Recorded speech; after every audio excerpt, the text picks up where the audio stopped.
final lesson.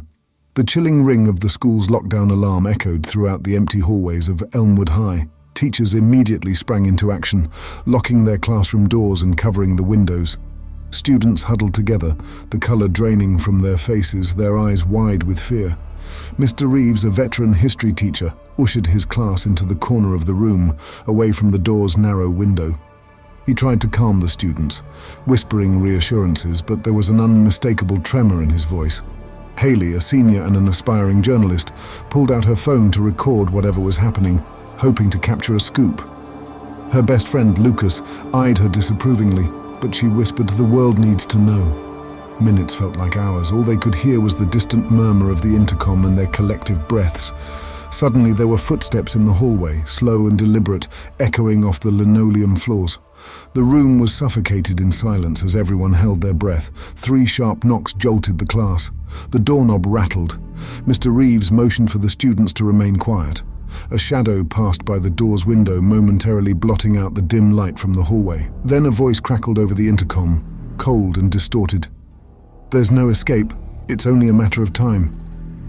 The power went out. The emergency lights painted the hallways in a grim red hue. In the dim light, Haley noticed something even more chilling. All phone signals were jammed.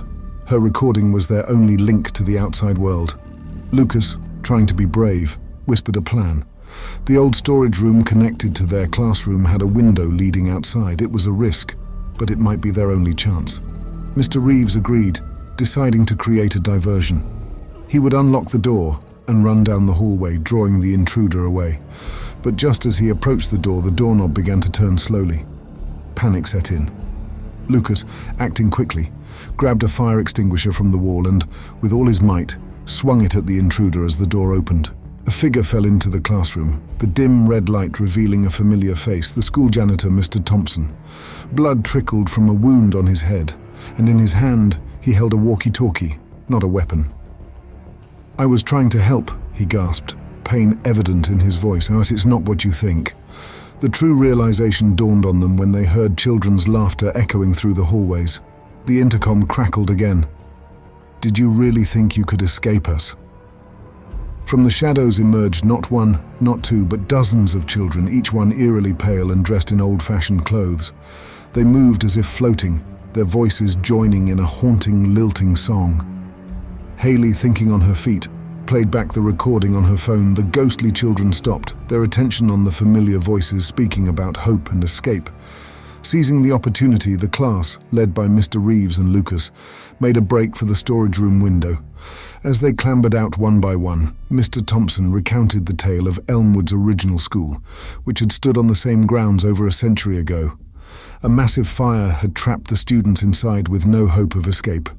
Their souls, restless and seeking release, haunted the grounds ever since. Reaching the school's boundary, the survivors looked back.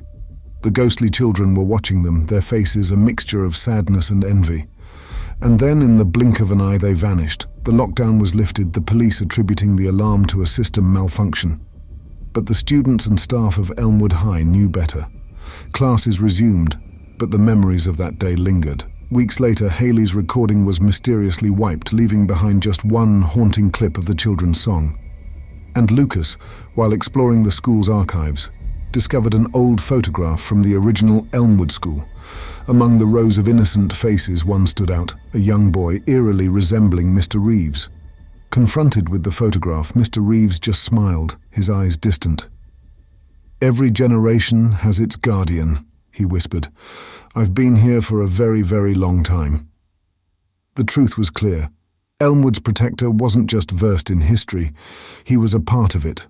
And the school's darkest day wasn't just remembered, it was relived. If you dare to delve deeper into the shadows with us, be sure to subscribe to Chronicles of the Crypt for more spine-chilling tales from the unknown. Until next time, sleep with one eye open.